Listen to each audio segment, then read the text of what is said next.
Hi and welcome. My name's Alan Hiddleston from Crypto Coaching Scotland. I'm joined today by Scott McLean, and we're going to talk today a little bit about Scott's very recently got into crypto. I'm going to talk a little bit about him, about his journey, and some of the things that he's learning so far. So over to you, Scott, to introduce yourself. Hi, Alan. Thanks for having me on today. So yeah, my name's Scott McLean. I am 50 years old. Well, actually, I'm 51 tomorrow, believe it or not. I run my own business in cycling. I'm a cycling coach. I'm a bike fitter as well. I'm a nutrition expert as well. And I've done that now since around about 2017, when before that I was a teacher. I was a phys ed teacher for 25 long years. And just due to personal circumstances and ill health, I've suffered with ulcerative colitis badly for a large part of my life. And it deteriorated a lot in 2017. And between 2017 and 2019, I was in and out of hospital a great deal. And I decided, yeah, maybe I'll give my long passion of coaching a full-time platform. I've been involved in cycling at elite level right down to beginner level since the late 1980s, believe it or not. And yeah, love everything about cycling and fitness. So I might come across as someone who's not immediately a crypto expert when I come from a sporty background, some people may think, but yeah, maybe my journey will help other people get involved. Yeah, absolutely. And thanks for that, Scott. It's really, that's a lot of what we're about, like really in the crypto world at the moment. It's trying to break the myths down for people, trying to break the barriers down for people, trying to help people understand. So actually, whilst you may not think of yourself as being an expert, you know a heck of a lot more than the average person on the street, that's for sure, based on the conversations that we've had. So I'm knowing a little bit about your backstory there and things, like I'm interested to know like what like first caught your attention about crypto. Why did you like sort of like pick on that and think, okay, it seems interesting? Yeah, well, the way that my sort of mind works, obviously, I've been involved in research within sports and sports performance, especially cycling, since, as I said, the late 1980s. So these were pushing barriers, new concepts, research for basically pushing an athlete to the limit. What would work, what wouldn't work? Why did it work for some athletes? Why didn't it work for other athletes? So throughout my life, really, I've always been fascinated with something that's new. I believe I'm quite a adventurous person, so I'm never satisfied with where I'm at. I'm always pushing new frontiers. And when crypto first emerged and I was aware of it, and I was only just really reading and trying to gain some understanding with it, I actually fell foul of the only scam I've ever been involved in my whole life. And I got caught out, not for a large amount of money, but I felt such a fraud. And rather than dig a hole and climb into it and hide under a stone and feel so ashamed and embarrassed that someone who believes himself quite well educated can be caught out by a scam, basically through someone that we had a connection in the sporting world, but I decided to go and learn more about it. Mm-hmm. And as I learned more about it, I realized I just made a classic error in the understanding of how the market worked and how you trade and different platforms and exchange platforms, and how really it's actually incredibly safe. It's incredibly safe. It's only the user who goes down a different pathway. So it was kind of that. I was doing it with my front door open. Yeah. And really all I had to do was lock the door. And that was it. It was that simple. So as I've gained, and this brought me into your world, Alan, in the last month, I would say that my knowledge from trying to pick and choose what information was out there for me, I'd say in the last month, my knowledge has gone through the roof now. Yeah, I'm not an expert. I believe I'm a small part of the way. But I was drawn to crypto because I've always been fascinated in making things work for me. So in the fitness game, everybody talks to me about, hey, Scott, I want to have a higher FTP. I want to lose weight. I said, what are you going to use it for? So for me, having money, I want to know, what's it going to do for me? How can I maximize every single penny that I earn. So investment has been something that I've been switched on to since I was a teenager, believe it or not. I left Scotland when I was 18 years old, went to England. Money was difficult.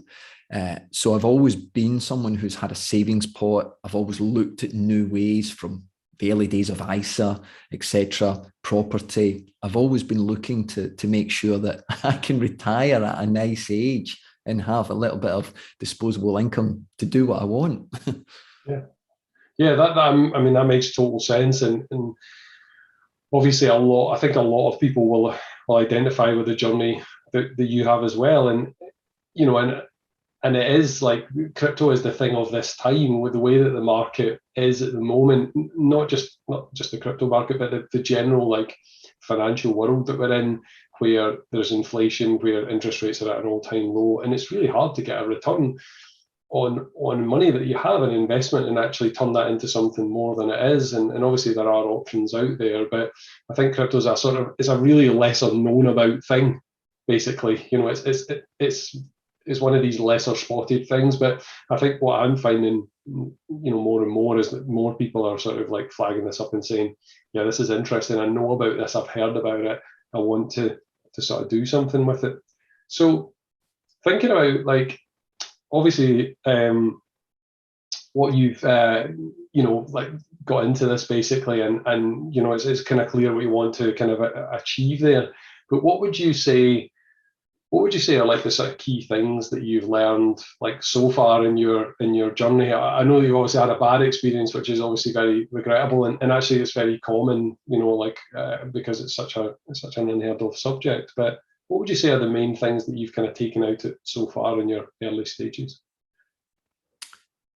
Yeah, like you say, it was a bad experience for me initially, but I did learn so much from it. And what I started to look at was, as you say, bricks and mortar, your bank, your building society, savings plans. It will give a return for, you know, dependent on, you know, the way the market moves for that. And it's very, very small. So I was always looking to say, well, okay, this has happened to me, but I do know of people who have done well. What I started to learn was, and again, I based it around my knowledge of physiology and how the body adapts. And I started to look at tokens and coins and ones that held their own, and looked at the market trends for certain coins.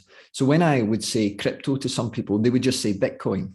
And I would say, well, it's actually more than just that. That's a very stable coin. So I started to call Bitcoin, it was more like my capillary density training. You need it. And then there was other ones, you know, I won't bore people with them, not too much, but obviously Tether was more like my mitochondria in the muscle cell, where the oxygen process took place. And then there was things like Ether. That was, to me, my alveoli in the lungs. And those 3 points for any physical training plan they must be developed, and they're developed at a low level of intensity. So anyone can do it. So I thought, well, if you've got these 3 things, anyone can grow a portfolio. But the portfolio was the most important thing, because a lot of people I spoke to initially, and I would say to family and close friends, crypto, Bitcoin, I said, no. It's about spreading and having lots of opportunities in other areas, because when one goes up, the another one goes down. So a bit like, for those people listening, they may be training for a marathon or a long cycle ride or a race. They understand about energy systems. The harder we work, the more appropriate the energy system is, say VO2 max, etc. And that's the way that, for me, crypto was working. Increase the portfolio, spread the risk around, just like I would do with an ISA that I've got. I've got a couple of ISAs in the family, and we spread the risk from very, very safe and secure to sometimes a little bit more volatile markets. And it has returns some months, and it has less other months, and even dips as well.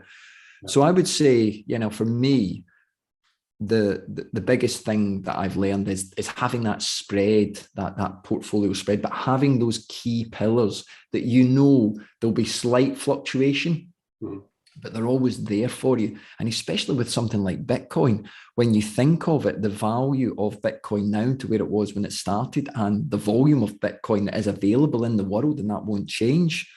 So people often say, oh, I've heard about it, but I don't want to get involved. Oh, it's not for me.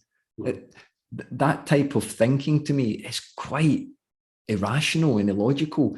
I would say that my thinking is much more common to people who want to try and experiment with something, but know that there is a potential return waiting for you.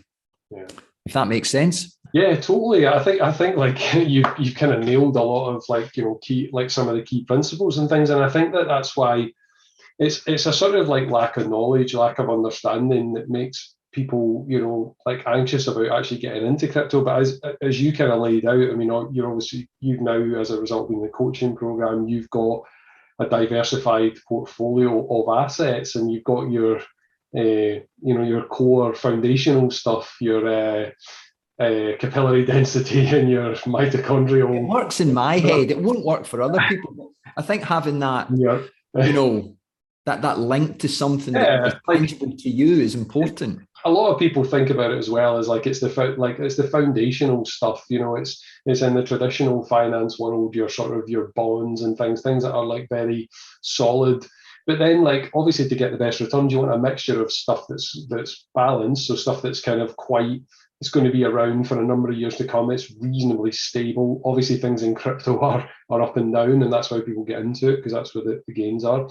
But then you can have a mixture of different things in smaller percentages, high risk, and slightly higher percentages, more medium risk things. And that's how you sort of grow it and you build it over time. It's that kind of diversification. It's all those different what you might call energy systems that you're working and you're trying to train. Apologies for all that. Yeah, just tell me to be quiet sometimes when I go off on a tangent. I'm obviously, like, we've worked together before with Cypher. Yeah. Like I know a lot of what you're talking about. It might baffle some people, but yeah, it makes sense to me, and it makes sense to you, which is the most important thing, because the way you analyze information and make it work for you is the most powerful thing.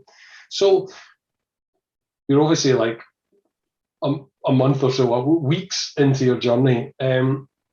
What are your kind of like goals and objectives going forward? Like, what sort of things do you think you'll focus in on from a learning perspective or otherwise perspective, like going ahead? How do you see that?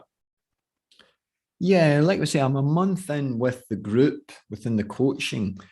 I'm a lot more than that. Let's say the several years in terms of my own experience of developing. And as I said, that month has really exposed me to the wonderful platform of learning and the shared community. Having that trust, obviously with yourself, that was the main thing. I can't emphasize that enough, is seeing yourself get involved, knowing my experience, and then saying, wow, there's a guy that I trust, I can speak to. And then having that sort of friendship there, that link, and that just opened up so many more doors for me, really. And going forward, what I get really excited sometimes about what I can do with Kinetti. I'll give you an example, Alan. So one of my team members is based in Turkey. So most people will think, oh, they buy something on Amazon, for example, and it's a cash transaction. Well, no cash ever moves. Nobody puts cash in an envelope from your bank and sends it across to someone on Amazon. It doesn't happen. My daughter's 16. I don't think she could tell you what colour a £10 note is. She probably hardly ever touches one. Yeah. So she's grown up in a generation where digital transactions take place. But going back to Turkey, I had difficulties initially sending fees across to Turkey. Turkey's a country that doesn't have PayPal. Now, that might blow some people's mind away, but they don't allow it. It's not in. We have another system in place, which is not as stable, possibly. So we have to do bank transfers. We have to jump between countries. It's very, very difficult. Yeah. You take crypto purchases. This is why large banks, etc., are obviously, I'm not, telling you the expert, but this is why they're getting more involved, because it's easy transactions, and people need to get their head around that money doesn't go in a brown envelope anymore and get sent through the post to people. It just doesn't happen that way. So for me going forward, I'm excited by the new markets. Let's take Paris Saint-Germain and Lionel Messi. Everybody knows who he is. Mm-hmm. And look what's happened there. Look what Paris Saint-Germain have done. And possibly part of the funding of his wages going forward will come from cryptocurrencies. Yeah. And fans will be allowed to share in that, because they're already selling tokens for that. And people my age can think back to other football players who have signed for large football teams, and part of the funding for their wages has come from a sponsor in a way that they will sell more products. to therefore fund the purchase or the upkeep of that player at their team. There's no difference now. It's just, I think with crypto, maybe the name suggests something that's a little bit mysterious, so people are a bit unsure. It's an area that hasn't got the highest level of regulation at the moment, but the self-regulation that's coming out through the large organizations like JP Morgan and Microsoft that are jumping on board, it's starting to increase in terms of regulation. And I think within this group, that this could be one of the most powerful groups, I would certainly say, within our country in Scotland, because of that trust relationship of people can come in. There's no pressure on them. There was no pressure on me to make any investment. I was just looking to find out more information. And when I wanted to make that investment, I did. And what I'll do now is I'll continue to make it. So I'm excited about those little diamonds of coins that will become available in areas that I'm passionate about within the sports industry, etc., and have one of them and watch it blow up. Really. Yeah, and I think you're right. Like, I mean, that side of it's becoming more and more relatable to people's everyday lives. Like this week, like PayPal is going to allow you to pay on crypto, like in the UK, like so in the PayPal app will introduce that, so people can actually buy stuff. And I think in the past people thought like it's not that secure, it's not that safe. It's the most secure way. You can see your payment, you can see your money go from place to place to place in real time as you transfer it. It's all transparent. It's all there on the blockchain. And I really like what you talked about with PSG with the fan token. Yeah, like the fact that Messi went there, their token, which so fans can buy into the token, and then if the token does well, it appreciates in price, then the fans' tokens are worth more. So it's really a great way of building like that, giving value back to the fans, but also getting them more loyal to the club. And then obviously a big player comes there like Messi, and the price of the token doubled. So all the fans are delighted that Messi's coming anyway, but now they've got twice as much of their investment. And I really like all those types of things. I think we'll see more of that from influencers, musicians, artists, every walk of life, things that people are interested in, like in people are interested in clean energy and things. There's lots of like sustainability tokens. And definitely. I think before we move on to that point, if people are interested on that transaction side, so yesterday, just to show some other people, I was able to purchase and then sell and move to my bank account all within minutes to show them the process. It's not as if it exists in some hyperspace world. It's real money that I can return into my bank account. Yeah, that's such a good point, Scott, as well. I mean, so many people think it's not real. It's not real money, but it's just as real as anything else. It's just a different type, and as you can flip it between that. You can have like, I've got a Coinbase card which is linked to my exchange account, set up with Apple Pay, and go into the shop and buy 4 rolls, with crypto, which is like, there's nothing that you can't. That's like the least exciting example, but that's just the utility of it now. Like that's. Obviously, I was excited to find out I can buy a Lamborghini now with crypto. So obviously, that's my next purchase. That's going to be your next purchase. Excellent. Cool. Well, listen, Scott, thanks so much for spending time today talking so much about your journey. I think your journey is inspirational, and I hope that is useful to other people as well as they sort of go along their journeys and things. And I hope that I look forward to when we get back to the next episode and you're in your Lambo, and we can do it from there. Yeah, I'm sure people will have lots of questions because I've kind of touched over. Oh, he was scammed. How much was it? A couple £100. But it was a real enlightening for me. And I was the one that got caught with my pants down. I did everything so wrong. But research, that's the main thing. No, I don't think there's anyone out there that would invest in an ISA without really researching what they were doing. But it's that holding back. I just, I've never held back in my life anything. As they say, feel the fear, but do it anyway. And the rewards are great if you work at it. Yeah, absolutely, and I think that's key. It's an education gap for most people, and I think that actually what you shared today is a really useful piece of education for a lot of people because hearing from somebody who's the internet is full of YouTubers that have been doing this for 3, 4, 5 years or whatever. And actually, that's not very useful to the average person on the street. But your story is really useful to people on the street because it's fresh. So thanks very much, Scott, for spending the time with us. And obviously, if people have questions, feel free to get in touch with us. And we'll look forward to catching up again.